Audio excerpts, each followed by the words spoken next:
ကဲမင်္ဂလာပါပြုအခုကတော့ကျွန်တော်တို့ DMA ကနေပေါ့နော်ဒီအောက်တိုဘာလ15ရက်နေ့2025ခုနှစ်မှာခင်ဗျားတို့အတွက်သမောသားစုဆောင်ခြင်းလောက်ကိုင်းနေရာခြားတင်ဆိုင်ရာညွှန်ကြားချက်ဆိုပြီးတော့เนาะတင်မြင့်ဆောင်2025မိတ်ကြွညာစာအမှတ်နဲ့ထုတ်ပြန်တယ်ပေါ့နော်အဲ့ဒီထဲမှာဘာတွေပါလာလဲလို့ဆိုတော့ SRPS license ပေးတဲ့ကိစ္စပါတယ်เนาะယာယီပေးတဲ့ဟာပါတယ်เนาะယာယီ2နှစ်ပေးပြီးတော့မှတစ်ခါ5နှစ်သက်တမ်းတိုးပေးတဲ့ဟာပါတယ်ပြီးလို့ရှိရင်ခင်ဗျားတို့ရဲ့เนาะagreement contract ဆိုတာကခင်ဗျားတို့သင်္ဘောသားတွေကိုအလုပ်ခန့်မယ်ဆိုလို့ရှိရင်သင်္ဘောပိုင်ရှင်ကတာဝန်ခံရမယ်ဆိုတဲ့ဟာကိုเนาะတာဝန်ခံရမယ်ဆိုတဲ့ဟာကိုသင်္ဘောပိုင်ရှင်သုံးဖို့သင်္ဘောစီမံခန့်ခွဲသူနဲ့ SRPS ကြားထဲမှာရှိတဲ့စာချုပ်ကိုဆိုရဲပေါ့နော်အဲ့တော့ခင်ဗျားတို့သင်္ဘောသားတယောက်ပြည်ပထွက်တော့မယ်ဆိုရင်အဲ့ agreement contract ဆိုတာရှိရမယ်အလုပ်ရှင်နဲ့သင်္ဘောပိုင်ရှင်နဲ့ SRPS ကြားထဲမှာပြီးလို့ရှိရင်ခင်ဗျားတို့အတွက် SCA เนาะ SCA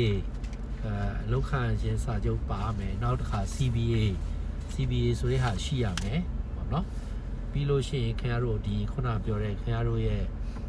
ဒီminimum requirement မှာဌာနသတ်မှတ်ထားတဲ့အနေဆုံးသတ်မှတ်ချက်တဲ့เนาะအဲ့ထက်မနည်းတဲ့เนาะ CBA ဥစ္စာရှိတဲ့နေဆိုတဲ့ဟာတွေပြဋ္ဌာန်းထားတယ်ပေါ့နော်အလားတူပဲခင်ဗျားတို့ဒီဟာတွေကိုပြဋ္ဌာန်းတယ်ဆိုတဲ့ဟာလကားပြဋ္ဌာန်းတာမဟုတ်ဘူးပေါ့နော်သင်္ဘောသားနဲ့သင်္ဘောသားတွေမိသားစုတွေအနေနဲ့က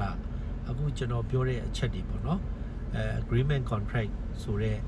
ဟာကိုခင်ဗျားတို့နားလည်ဖို့လိုမယ် CBA ဆိုတာနားလည်ဖို့လိုမယ် SCA ဆိုတာနားလည်ဖို့လိုမယ်ခင်ဗျားတို့ရဲ့ social security နဲ့ပတ်သက်လို့เนาะအသက်အာမခံနဲ့ထိခိုက်ဒဏ်ရာရမှုအတွက်အာမခံထားရှိတဲ့ကိစ္စရပ်တွေကိုခင်ဗျားတို့နားလည်ဖို့လိုမယ်အလားတူပဲဒီစာထဲမှာဗာပြန်ထပ်ပါလာလဲလို့ဆိုတော့ခင်ဗျားတို့ပေါ်တော့ဒီ SCA စိုင်းမထိုးခင်မှာ